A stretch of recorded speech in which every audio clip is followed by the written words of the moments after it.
Una radio con propósito. Una radio con visión. Una radio para todos. El Libertador, 1210 AM.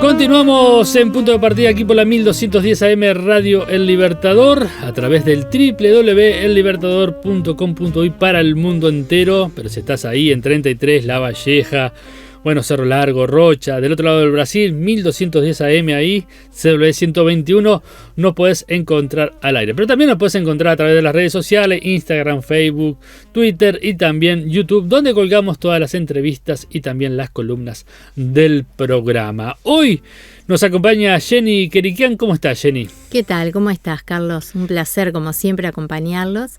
A ti, a toda la audiencia, ¿no?, que nos está escuchando.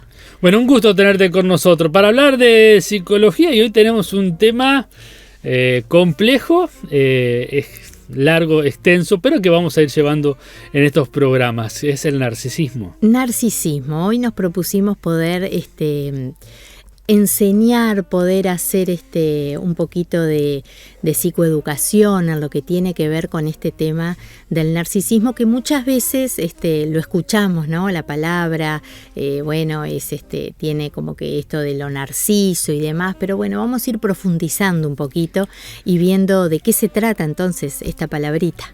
Bueno, muy bien. ¿Y por dónde arrancamos? ¿Es lo mismo tener rasgos narcisistas o ser narcisista? ¿Cuál es la diferencia en eso? Bueno, mira, antes de poder contestar justamente esa pregunta, a mí me gustaría hacer como una breve introducción de lo que tiene que ver con la personalidad, el temperamento, el carácter, y ver un poquito desde antes cómo es que llegamos entonces a este trastorno entonces de la personalidad.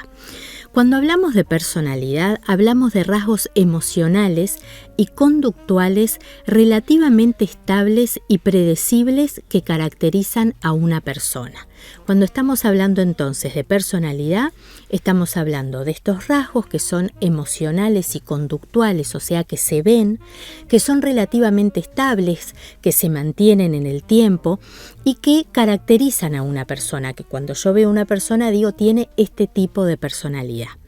La palabra personalidad viene de la palabra persona, y esto se usaba en los teatros antiguos, donde se asemejaba a este personaje, a esta máscara que llevaba puesta la persona, para que puedan ser vistos y escuchados. No era en realidad lo que había detrás, no era lo real, sino que era esta máscara que se ponían para que en estos teatros pudieran... Sí, en los teatros griegos se usaban ahí mucho está. En los teatros griegos justamente, que pudieran ser vistos y que pudieran ser escuchados. Esto es lo que refiere a lo que es la personalidad. Vamos a ir un poquito más atrás. Cuando hablamos de temperamento, vieron que muchas veces cuando estamos en contacto con niños decimos, pero qué temperamento difícil que tiene. El temperamento es el material biológico, es lo que nosotros traemos desde nuestro nacimiento. Por eso es que podemos calificar o podemos clasificar niños con temperamento fácil, niños con temperamento moderado o niños con temperamento difícil. Estas son como que las tres grandes categorías. Entonces, el temperamento es el material biológico.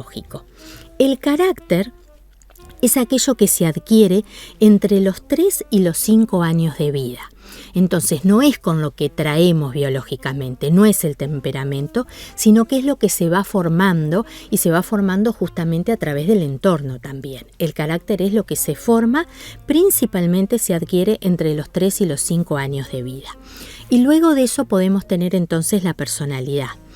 Cuando hablamos de una personalidad normal, hablamos de que tiene un poquito de todo. Yo tenía un profesor en facultad, un profesor que era psiquiatra, y que él nos explicaba de la siguiente manera. Él decía, en el péndulo de la salud, y cuando nos imaginamos un péndulo, ¿verdad? Sí, Esto sí. que va y que viene, en el péndulo de la salud hay un poquito de todo.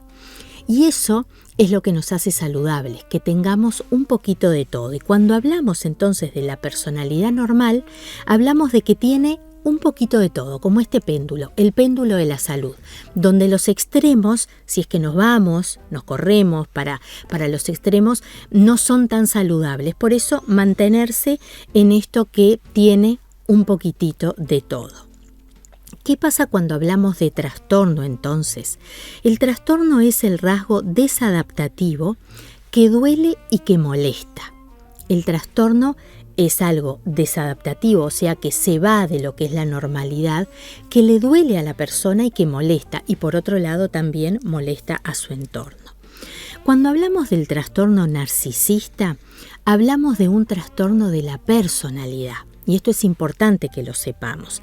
El DSM-5, y para explicar un poquito lo que es esto, es un manual diagnóstico y de estadística en donde están todas las categorías diagnósticas de los diferentes trastornos. Esto se va revisando, ¿no? Año tras año y bueno, y como que se va llegando y se va afinando cada vez más. El DSM-5 es el último manual de psiquiatría y allí diferencia los trastornos en diferentes categorías y diferentes grupos de trastornos de la personalidad. Para cumplir y para configurar un trastorno de la personalidad se tienen que cumplir con 5 o con más de los criterios diagnósticos que tiene entonces este manual de psiquiatría, ¿no? Este manual diagnóstico. Y tiene que darse en forma duradera y permanente. Y un poquito engancho esto con lo que vos me preguntaste. Sí. ¿Es lo mismo que tengamos un rasgo de personalidad narcisista o que configuremos un trastorno? No, la respuesta es no es lo mismo, porque para configurar un trastorno narcisista de la personalidad, que es el tema que hoy nos está convocando, tenemos que tener 5 o más de estos criterios que nos está planteando el manual diagnóstico. Y tienen que ser, por otro lado, duraderos y estables en el tiempo. No es que un día tuvo esta reacción o esta actitud, sino que tiene que ser duradero y estable. Se dice que aproximadamente un 10% de la población general sufre de trastornos de personalidad. El trastorno narcisista de la personalidad no es el único trastorno de personalidad. Por eso estamos hablando de que en este porcentaje están abarcados todos los espectros entonces de trastornos de personalidad. Cuando hacemos un poquito de historia y en esto de poder ayudar a las personas y a quienes nos escuchan a entender de este tema, podemos decir que Freud fue el primero en hablar del trastorno narcisista de la personalidad. Hablamos del 1914 en un libro publicado que habla acerca de los problemas del yo y los otros. Ahí es donde surge esto. Todo esto también surge del mito griego, donde el joven Narciso rechazó el amor de una ninfa y entonces fue castigado por la diosa Némesis. Se enamora, esta historia sigue con que se enamora de sí mismo, de su propia imagen, hasta que se ahoga en las aguas por este amor tan grande que siente por él. Es como que todos debemos conocer, o por lo menos la mayoría, ¿no? Esa figura del Narciso donde se ve sobre las aguas y es tanto el amor que tiene que cae dentro de las aguas y se ahoga. Bueno, de allí el mito, ¿no? El mito griego donde surge toda esta explicación de lo que es el trastorno entonces de la personalidad narcisista. Vamos a ver algunos criterios y después los vamos a desarrollar un poquito. Los criterios del trastorno de la personalidad narcisista tienen que ver con sentido de grandiosidad.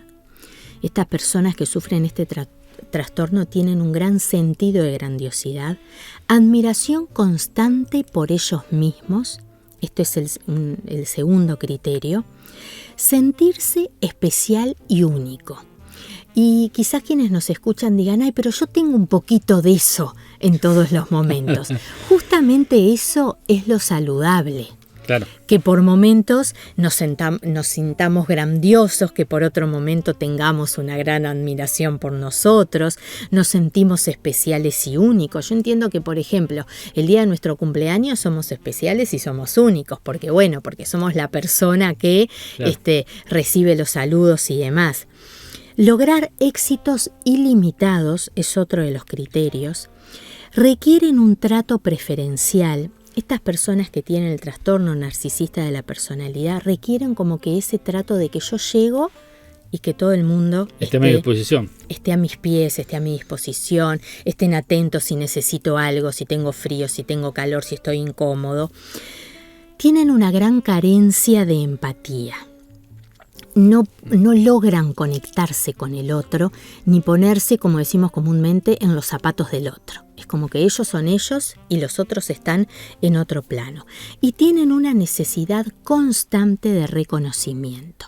Y esto es constante. Recuerden de que cuando hablamos de estos criterios generales del trastorno narcisista de la personalidad, estamos hablando de que estos síntomas, por llamarlos de alguna manera, de que estas características tienen que ser duraderas y tienen que ser estables en el tiempo. No es que por momentos, como dijimos anteriormente, por momentos yo me siento así. No, me caracteriza entonces estos criterios de los cuales estuvimos hablando.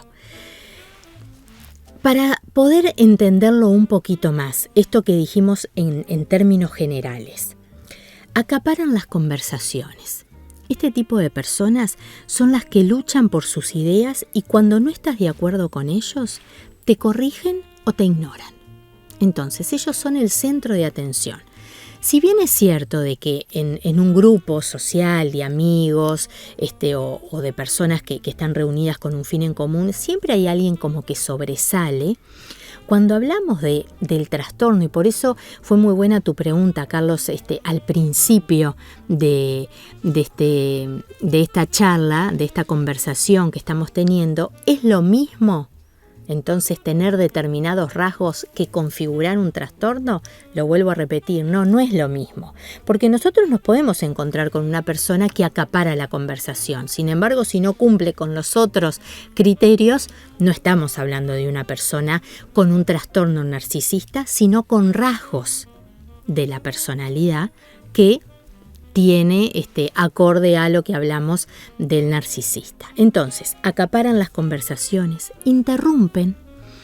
Esas personas que cuando los demás están hablando cambian el enfoque hacia ellos mismos y le dedican poco interés al otro. Entonces ellos ¿qué hacen? Interrumpen y es como que tienen una habilidad muy grande para volver a focalizar en lo que ellos estaban diciendo. Son arrogantes, nunca están equivocados, pisotean para defender lo que desean. ¿Viste esas personas con las que vos hablás y le decís, bueno, pero fíjate esto? No, pero para eso tiene una explicación y para lo otro tiene una explicación. Y es como que ya vio todos los escenarios posibles y él siempre o ella siempre defienden lo que desean y lo que hacen es poner al otro en ese lugar de equivocados. Porque puede que yo tenga la razón de algo y que tenga mi verdad, mi punto de vista, y que vos tengas el tuyo y que no estemos equivocados, uno o el otro, sino que los dos tengamos puntos distintos. Pero ellos lo que hacen con esta arrogancia es mostrarte de que el equivocado siempre es el otro. Ellos nunca se equivocan en nada. Son indiferentes. No les interesan ni los sentimientos, ni los pensamientos, ni las posesiones o espacios físicos de otros. Es como que se centran solo en ellos mismos y se extralimitan y utilizan al otro sin consideración. Es como que, bueno, cuando me servís te uso y cuando me dejas de servir, entonces es como un plato descartable. Exactamente. Entonces es esta indiferencia que muestran que claro, que hace sentir al otro también muy incómodo, ¿no? Piden dinero o materiales y no lo devuelven. Rompen sus promesas y obligaciones en forma repetida y tienen poco remordimiento y culpa con el otro. O sea, no es que, no lo pude hacer y yo trato de justificarme y veo la forma de recompensar esto que dañé o que te debo, sino que es como que no sienten culpa. O sea, es como que, vos me lo prestaste, no te lo pude devolver, yo me lo merecía. Y por eso fue que tomé entonces esta actitud. Proyectan una imagen falsa de ellos mismos. Les gusta impresionar, tanto en lo físico como en lo económico, como en lo profesional. Y usan a las personas que tienen estatus, a las personas que llegaron a grandes logros, para mostrarse a sí mismos. Entonces, ahora voy a dar un concepto que quizás sea algo un poco más desde lo teórico, ¿no? Sustituyen ese yo real, eso que realmente son, que se ven como inadecuados, por algo estamos hablando de un trastorno. Una inseguridad. Claro. Y lo que hacen es dar ese mensaje de que quiero dar que yo soy mejor que tú. Por lo tanto, soy digno de ese amor y de la aceptación de todos. ¿Por qué? Porque soy mejor. Esto es lo que sobresale. ¿Te acordás que al principio dijimos este gran sentido de grandiosidad? Sí. Bueno, entonces yo soy mejor. Suelen estar siempre impecables. En lo que tiene que ver con lo externo, ¿no? Como que siempre están... en lo que muestran. En lo que muestran, ahí está. Es como que tienen también estos movimientos controlados. No se me puede escapar el mover la mano de determinada manera o el mirar para otro, o si tengo los lentes tienen que estar muy bien puestos y exactos. O sea, controlo todo lo que tiene que ver con mi movimiento. Posan en todo momento. ¿Viste cuando nosotros nos vamos a sacar una foto que dicen, vamos a posar, entonces decimos 1, 2, 3 y posamos? Sí. Bueno, pero ellos están como que posando en todo momento. En todo momento mantienen una postura, una forma. Es como que estuvieran siempre prontos para las cámaras. Claro. ¿No? Esta es otra característica. No son espontáneos, porque alguien que está posando todo el tiempo pierde espontaneidad. Por ejemplo, si le va a guiñar un ojo, si tiene un poco de tos, si se tiene que rascar la nariz, ¿no? Entonces claro, pierde esa espontaneidad. No son cálidos, porque es como que esa mirada fría, ¿no? Que siempre está juzgando al otro. Y actúan siempre justamente como que estuvieran frente a una cámara. Entonces todo el tiempo es como que me están grabando, ¿no? Y yo tengo que mantener entonces la forma, la postura, el vocabulario, la expresión. Es como que una gran actuación. ¿Seguimos un poquito más o los abrumé demasiado? No, está perfecto. Sí, un poquito más. Bueno, por ejemplo, no tosen. Sí. ¿Te das cuenta? Esa es una de las cosas que no hacen. ¿Por qué? Porque no queda bien ante las cámaras.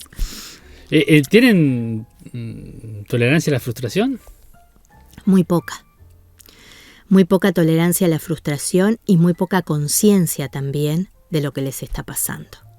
Por eso es muy difícil, y yo con esto me adelanto, pero como este es un programa espontáneo, por eso es muy difícil, como tienen muy poca conciencia de lo que les pasa, que acudan a un tratamiento. Claro. Porque todo lo que el otro les está diciendo, sin duda se los está diciendo para su mal. Y no porque esa persona es perfecta, ¿cómo va a precisar un tratamiento? Claro. Entonces la capacidad de frustración, que fue lo que vos me preguntaste, es muy baja. Y cuando se frustran realmente es que llegan a esos picos bien bajos, a esos picos de depresión que pueden llevar a otras situaciones también. Claro. Se sienten con derechos, esperan un trato preferencial con el otro, instantáneo, sin recibir nada a cambio. Y a menudo el mundo gira en torno a ellos. O sea, no es que es un ida y vuelta. Esto de cuando yo me siento con derecho de algo es porque yo soy superior a vos. Eso es lo que te estoy diciendo. Por algo tengo derechos. Claro. Y vos tenés la obligación de ¿qué? De poder entonces suplir esa necesidad que yo tengo. Pero esa necesidad tiene que ser suplida en forma instantánea. Y no esperes que ese otro te devuelva algo, no. Vos suplís esa necesidad, cumpliste con eso y ya está, y él se olvidó de vos. ¿Por qué? Porque vos cumpliste con lo que él estaba necesitando. Son encantadores. En este sentido hay que reconocer que son muy carismáticos, persuasivos, cuando están interesados en ti, o sea, cuando quieren algo de vos, te hacen sentir la maravilla del mundo. Una vez claro, que vos supliste esa necesidad que ellos tienen, otra vez pasaste a ser un artículo descartable. Entonces, cuando consiguen lo que quieren, te dejan sin pensarlo 2 veces. O sea, vos no estás en consideración de ellos, ¿no? Digo, no, bueno, pero ¿qué va a pensar? ¿Y qué va a pasar por él? Fíjate de que en este momento fue tan activo en esto y me ayudó tanto y ahora... No, ellos no pasan por ese razonamiento. Es como que se lo saltean ese razonamiento y lo que hacen es desecharte. Son atractivos y muy sociables siempre y cuando les prestes atención. No es que lo hacen desde lo genuino, sino que ellos ven el ambiente, ellas, ¿no? Ven el ambiente y bueno, y yo soy de esta manera. Si capto la atención entonces del otro, entonces ahí finjo esa simpatía para conseguir entonces esos fines que yo tengo, ¿no? Entonces, claro, lo que hago es estar todo el tiempo mostrándome de una manera correcta. ¿Para qué? Para lograr lo que yo quiero. Tienen un ego gigante, no grande, gigante. Se sienten héroes, príncipes, personas especiales, son algo que no tiene explicación, ¿no? Por eso este ego tan grande. Y tienen un sentido de autoimportancia que sienten que los demás no pueden vivir sin sus magníficas contribuciones. Es como que el mundo me necesita. Te das cuenta de que si yo no tuviera esta capacidad y estas ideas y esta brillantez, el mundo no gira. ¿Por qué? Porque el mundo gira en torno a mí. Asocian a personas o instituciones, o sea, se asocian a personas o instituciones que tengan un alto estatus. Esto de andar con el chiquitaje, no. Me tengo que vincular, me tengo que asociar con personas que sigan engrandeciendo mi ego, entonces, de que yo pueda seguir sintiéndome entonces de esa manera. Y hay algo que también es importante que sepamos. Se aprovechan de las emociones negativas de otras personas. ¿Qué quiere decir esto? Por ejemplo, ¿no? Si ven a otra persona que se enojó, que tuvo una mala actitud, entonces lo que hacen es llamarle la atención para ellos sentirse más poderosos. Entonces, ¿viste? ¿Te diste cuenta? Tú te enojaste. Entonces ese enojo que tenés, entonces te hace sentir a vos totalmente horrible. ¿Y ellos qué hacen? Tratan de mantenerte inseguro, desequilibrado, para ellos ganar terreno. Entonces, claro, te das cuenta, esa actitud mala que vos tuviste es la que te lleva a que vos fracases en todo momento. Entonces ellos son brillantes porque nunca se desequilibran. Porque recordá que hablábamos de que siempre están posando, ¿no? Entonces, claro, ¿cómo van a perder el control? No pueden perder el control, no pueden salirse de los estribos. Es como que, no, ellos siempre mantienen eso. Entonces, si hay un otro que tiene alguna emoción negativa y la expresa, ellos lo usan a su favor. ¿Te diste cuenta cómo reaccionaste, de la forma que te pusiste? No está bueno que vos te manifiestes así. Entonces, claro, ellos ganan terreno en ese momento porque vos ahí te empezás a sentir chiquito y claro, ellos empiezan a sentirse cada vez más grandes. Hacen rabietas si no están de acuerdo con ellos. Y las rabietas no es una actitud solamente de los preescolares. No se ve solamente en el supermercado a la mamá lidiando con el niño de que se tiró al piso y dice, ay, no quiero. No, los adultos también hacen rabietas. Sí. Rabietas de adultos. No se van a tirar en el piso a patalear. Pero pueden decir, pero no puede ser, pero a mí nadie me escucha, son todos una manga de caprichosos, yo estoy planteando algo elaborado. Bueno, hacen rabietas. ¿Ah? ¿Cuándo? Cuando no estás de acuerdo con ellos. Porque recordemos de que ellos siempre tenían que ser el centro de atención y que sus ideas son brillantes. Claro. Y de que al no tener empatía, decir, bueno, hay un otro que está pensando distinto que yo. Y entonces, bueno, supongo que cuando algo les sale mal es culpa del otro y no de él. Sin duda, a ellos nunca nada les sale mal. Siempre la culpabilización es externa. O sea, siempre adjudican a lo exterior, nunca es nada interior. Tienen muy poca conciencia. en ese sentido, ¿no? Entonces, cuando no estás de acuerdo con ellos, entonces hacen rabietas, son muy sensibles a la crítica. Sí. ¿Cómo me van a criticar algo si yo soy casi perfecto? Si es que no soy perfecto, soy casi perfecto. Entonces es como que... Y son los primeros en juzgar, criticar y ridicularizar a los demás. ¿Para qué? Es complejo. Es complejo, sí, claro que es complejo. ¿Para qué es esto? Bueno, para poder tener más crédito yo. Porque en realidad si yo ridiculizo al otro, si yo lo critico, si yo lo pongo en un plano para que los demás lo juzguen y se rían, entonces bueno, yo estoy ganando terreno en ese sentido. Por último vamos a decir que son manipuladores. Y acá me gustaría de que quienes nos están escuchando piensen en dos cosas, no solamente en los demás. Porque a muchos en este momento se les debe estar en la cabeza haciendo una lista. Ah, mirá, fulano, mengano, sultano, ahí está, ¿no? Sí, tiene todo, tiene 5, no tiene 5. ¿Llegará o no llegará a ser un trastorno narcisista de la personalidad? Podemos pensar en los demás, pero también pensemos en nosotros. Bueno, eso también vendría a ser un rasgo, porque digo, no estás pensando en vos, sino en los demás. Bueno, entonces, ¿por qué siempre pienso en el otro? Vamos a hacer una autocrítica también, porque este programa está para que nos ayude en esta columna, ¿no? de salud. Lo que tratamos es de poder aportar desde nuestro granito de arena para que quienes nos escuchen también no solamente puedan pensar en los demás, sino puedan pensar en ellos. Y en este último punto, son manipuladores, usan a los demás como una extensión de ellos mismos. Toman decisiones para que los demás se adapten a sus propias necesidades. Entonces, ¿qué significa esto? Bueno, yo programo la reunión para que me beneficie a mí. Si vos te tenés que venir, no sé, de 20 kilómetros y te tenés que levantar 3 horas antes que yo, bueno, pero a mí me queda bien este horario. Entonces yo manipulo la situación. ¿Para qué?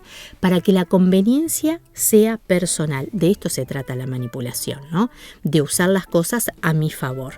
Usan a su pareja, a sus colegas, a sus amigos, a su familia. Y viste que acá hay un espectro grande, ¿no? No estoy hablando solamente de lo que tiene que ver con el plano profesional. Esto tiñe y atraviesa todas las áreas de la vida. La pareja, los colegas, los amigos, la familia, todo el entorno, para cumplir sus sueños y para poder cubrir sus deficiencias. O sea, todos tienen que estar a mi favor. Manipulo el mundo que tengo a mi alrededor para que estos me ayuden a conseguir lo que yo quiero. Es complejo, pero personalmente para mí es un tema apasionante realmente, poder reconocer en uno mismo y poder reconocer también en otros, para poder cuidarnos también y para poder, desde esto que también plantea la palabra, ¿no, Carlos? La Biblia es muy clara cuando dice, cada uno tenga de sí mismo el concepto que debe tener, ni por encima de lo que es, que justamente es el tema que estamos hablando, del narcisismo, ni por debajo de lo que tiene que ser, sino que cada uno se pueda poner realmente en el lugar correcto, en el lugar justo. Y para esto es necesario que nosotros nos podamos conocer. El autoconocimiento es una de las características que tienen las personas con un grado importante de inteligencia emocional. Entonces, si nosotros nos tomamos el trabajo de conocernos, vamos a poder cumplir entonces con lo que dice la Biblia, con lo que dice la palabra, tener de nosotros mismos el concepto correcto, el adecuado, aquello que para lo que fuimos creados, ni más arriba de eso, ni más abajo, porque cualquiera de los dos polos, ¿te acordás que hoy hablábamos del péndulo de la salud al inicio? Cualquiera de los dos polos es negativo. Entonces, poder estar en ese concepto equilibrado, sano, y para eso poder conocernos. Bueno, muchísimas gracias, Jenny, por esta columna Narcisismo. Entonces vamos a seguir conversando en futuras columnas de este tema, muy interesante realmente, y uno va haciendo tics en la hojita. Que no llegues a 5 o a más, porque si no ahí vas a estar complicado. Bueno, vamos a tocar otras cosas entonces en las próximas columnas. Gracias, Jenny. Por favor, gracias a ti, saludos a toda la audiencia.